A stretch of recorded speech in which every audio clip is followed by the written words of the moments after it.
Good morning and welcome to the Core Connection.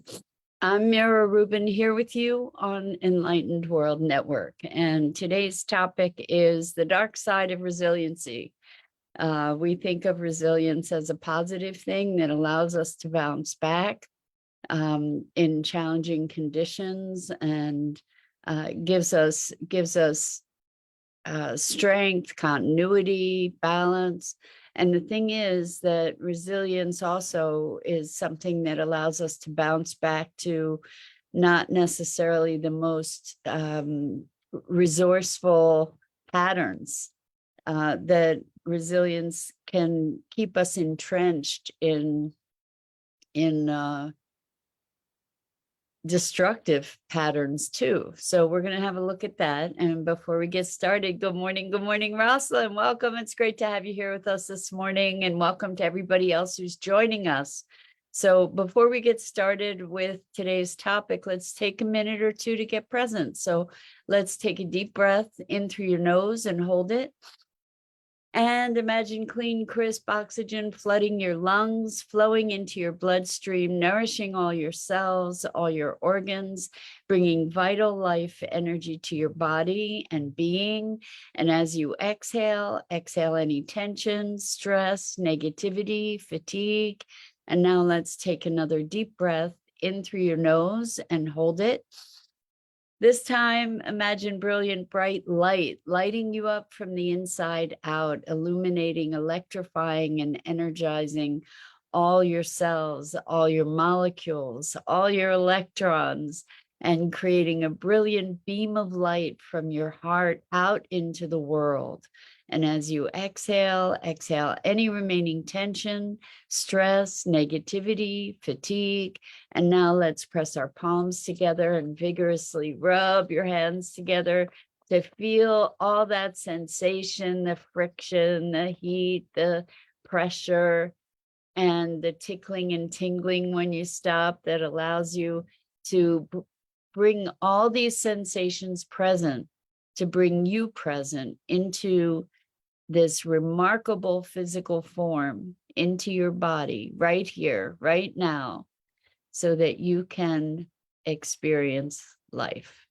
Welcome, welcome, welcome. So today we're talking about the dark side of resiliency.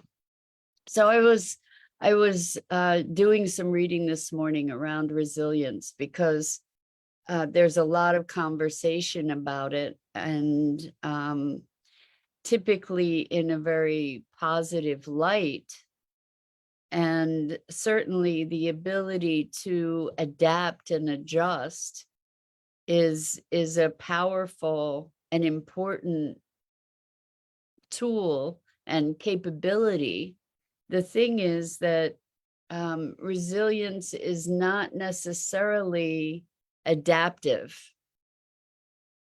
And whoops, I dropped something. What I mean by that is resilience is really trying to come back to the status quo in a way, right? The resilience allows us to perpetuate certain patterns, like we have a shock and then we bounce back. And someone likened it to a rubber band, that expands and contracts based on circumstances, but it comes back to its form. And what we, I think, want perhaps to aspire to is the essence of resilience, that, like, there are two distinctions about resilience that I came across. One was wild resilience and the other was learned resilience. And we get to talk about that in a minute. So Rosalind says, are we talking about concepts or models that used to work but fall apart when trying to apply these same methods when today is a set of different conditions?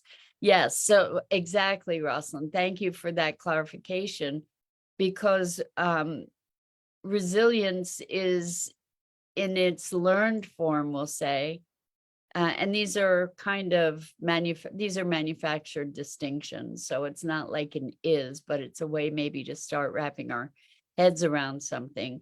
Learned resilience is allowing ourselves to adapt to a circumstance to kind of keep the baseline or to come back to a baseline. Wild resilience is maybe the flexibility that allows us to be responsive to a circumstance and to changes.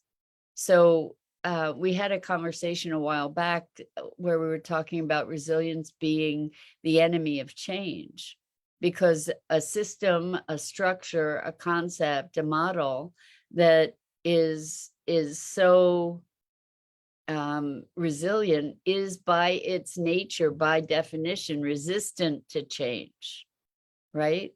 It is something that manages to weather the influence of change without changing itself.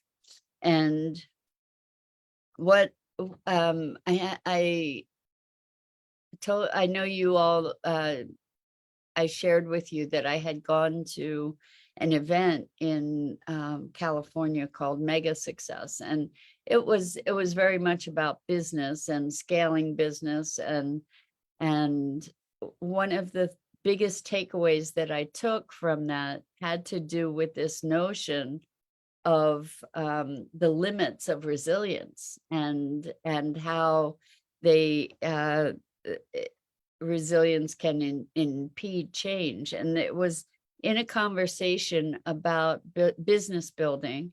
And initially, when you're building a business and establishing it, it takes certain characteristics, it takes certain methods, it takes certain approaches, it takes high touch and high engagement. And then as that business is growing and getting bigger, the demands are different, and the skills and practices that were evolved in the beginning of the business to make the business viable then become impediments to the growth to the next level. They can't necessarily, you can't continue to do the same thing because there are new requirements. And so the resilience, being able to adapt, to the changing circumstances, eventually what's going to happen is that the systems will break. It'll break down. And it'll break the resilience. It requires a new set of skills, a new approach. And so when we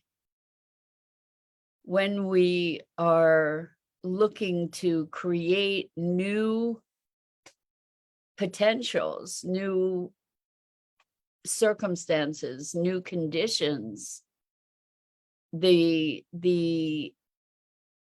strength of the resilience, the strength of the existing systems to persist despite all kinds of obstacles becomes an obstacle in itself. So good morning, Jenny. Welcome. It's great to have you here with us. Jenny says, my resilience became depleted over the past 2 years of experiences. I haven't healed to rebuild my resilience. I am touch-starved and disconnected. It got broken. So you've mentioned this a lot, Jenny, and I can only imagine the pain of it. And cultivating connections in the face of feeling disconnected, to cultivate connections is not an easy thing. But what I'm talking about here too is the resilience of, like, there are less than positive things that can be very resilient too, like certain patterns. So in my history, my depression, my pattern of depression And it might seem like a like a juxtaposition to be pulling these two ideas together, but my depression was very resilient. Like my depression could weather all kinds of different input, that regardless of whether I might have had a good day or not, I would be able to just reclaim that depression over and over and over. And so, like, there is a resilience or a persistence that is that can be associated with less than life affirming types of behaviors and beliefs and perspectives. And so it takes sometimes,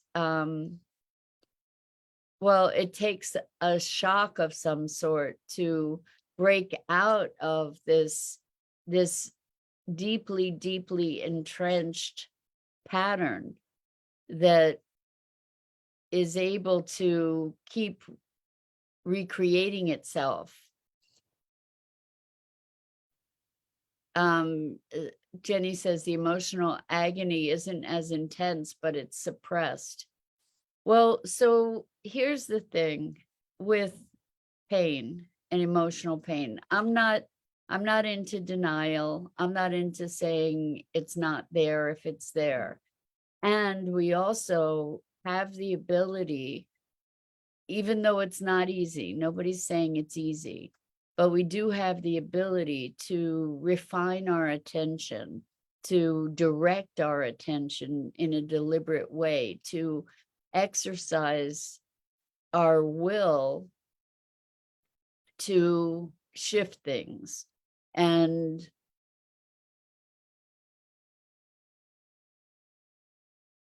if the pain is less, that's great.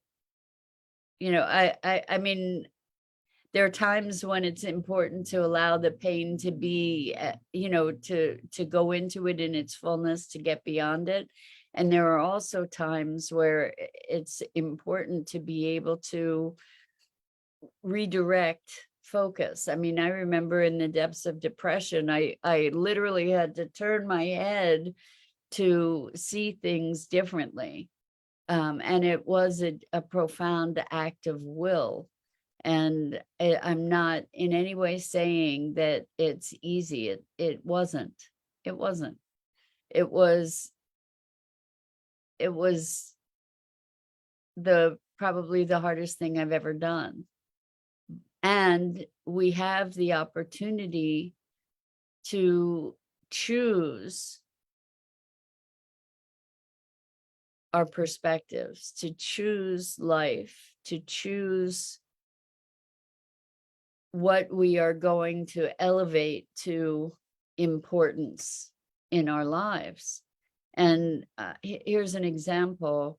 I think I talked about a client where we did these different, we sort of had a parts party, and there was one part that was just a horrible taskmaster that always had the bullhorn, that always had the stage. And it was in starting to recognize this character and how much more importance was given to this character and its input that was so limiting, that gave this person freedom to start entertaining other parts and to deliberately shift the focus, to take the megaphone away from this character and give it to a different one. So to say, you know what, that's there. I don't have to pay attention to that. I can choose to redirect my attention. I can, and the thing is that this is the resiliency of the depression. We keep going back to that other character, right?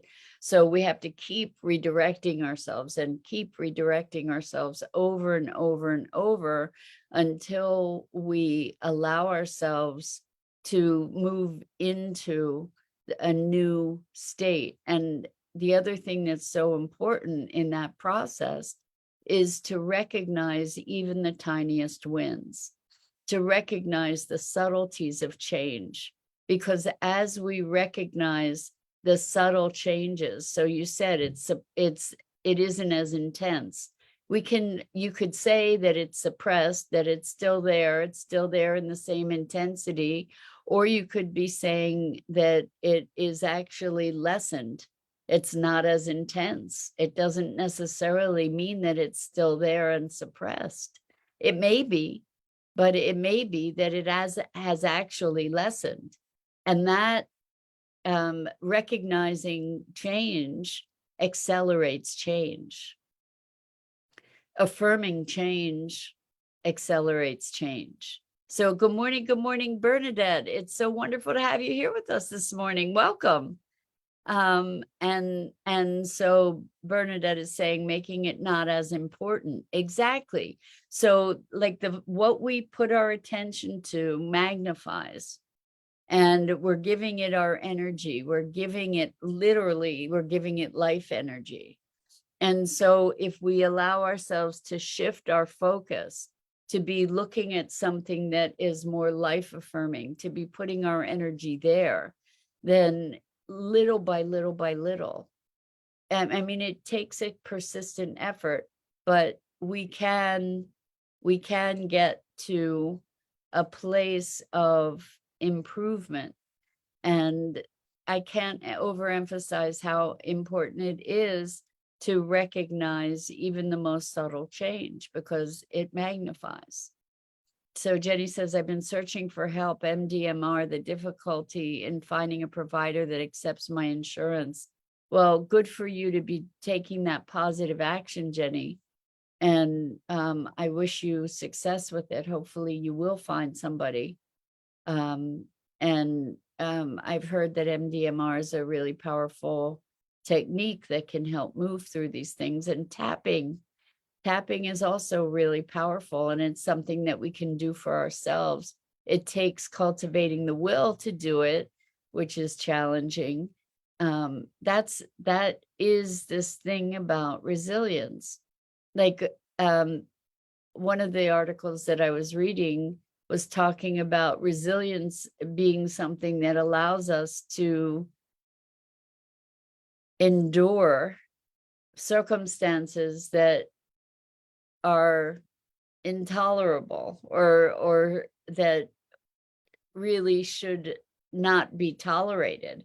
So for instance, in a job that is a horrible job, our resilience might allow us to persist in that position, even though it's not fulfilling on any level. So when we think about resilience, typically, at least the way we've been talking about it so far, it's really allowing us to persist in whatever the circumstance is. You know, okay, well, there was this setback and I bounced back. There was that setback and I bounced back. There was this affront and I bounced back. And then there's the wild resilience that I didn't see that there's, it was just a concept that I encountered in my reading, and I'm making up my own meaning for it. So you can ride with me or take a detour or whatever as far as this goes. But wild resilience being the undaunted spirit, the part of us that maintains the vitality of potential, the vitality of possibility, that has all kinds of setbacks in life and actually does evolve, that really does generate new ways of being that allow us growth and transformation. So we're going to call that wild resilience. So Jenny says, I'm isolated without family or human touch of a hug or interactions for 2 years. Leaves unmet needs. I never realized how important it is. So beautiful for you to realize how important it is. And many of us are in a position to be creating family that is not our birth family. And that also takes energy and intention. And so, yeah, I know that you had reached out to meetup groups. There are ways that we need to actively cultivate the things that are going to feed us. And I know that in the throes of depression, it's very, very hard to get ourselves to take the actions that are going to support us. So, it's kind of it's a challenge. It's a challenge. And there's no easy answer. I wish there were. I wish I could wave a magic wand for you and make it all better. And you just get to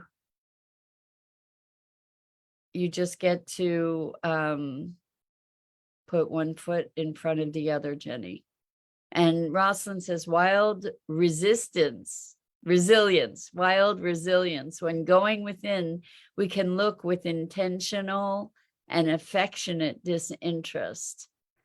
I rather than disinterest, I would like to say curiosity, because when going within, we can look with intentional and affectionate curiosity. I love that. And I know when you're saying disinterest, maybe you're talking about non-attachment. And I think that that's a wonderful, wonderful thing, to be looking at what is the heart calling for. Yeah, and the fact that when we listen, the heart will call. And maybe that's the resilience, to bring back that voice, to bring back that energy of listening to what is the soul calling for. So it occurs to me, Jenny, that doing volunteer work might be something that would be powerful for you. And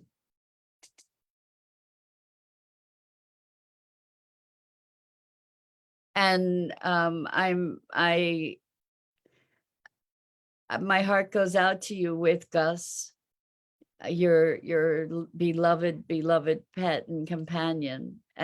There's no bigger heartbreak. And for me, one of the greatest heartbreaks has been seeing the decline of my pets that I so deeply love. And I just invite you maybe to do volunteer work that might help you to move beyond the isolation.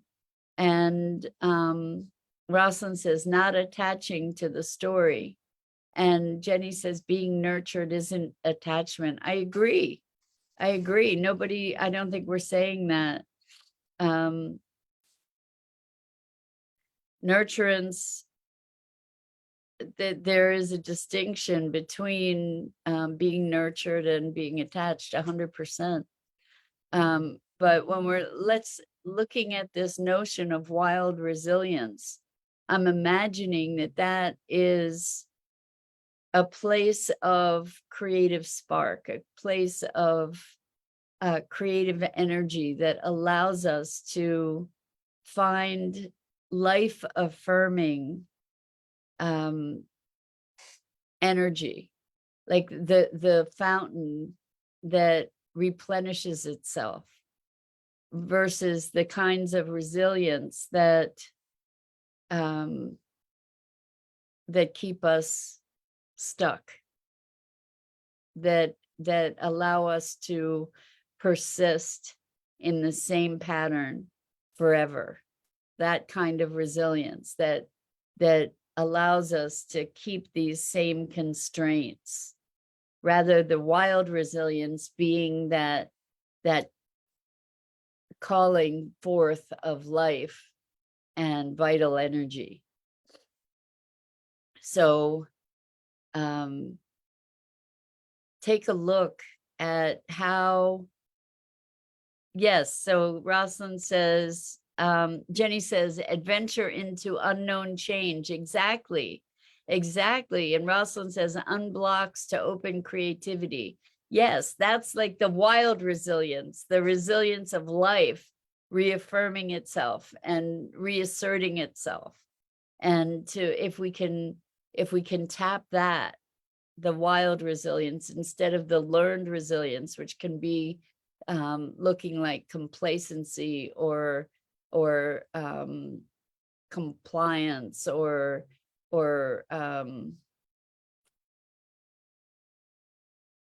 really the loss of self and vitality. So the wild resilience is that call to life.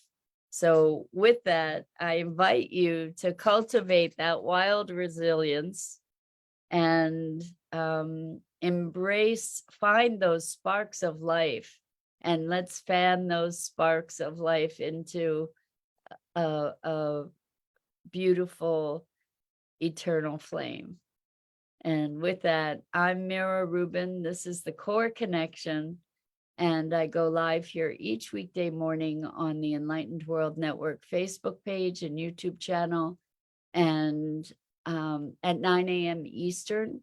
And I invite you to check out the other wonderful, wonderful programming on Enlightened World Network, EWN One with the Earth, Enlightened World Living.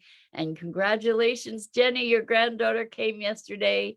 What a wonderful thing to celebrate. So lots and lots of love to you all. And until next time, fan that flame of wild resilience.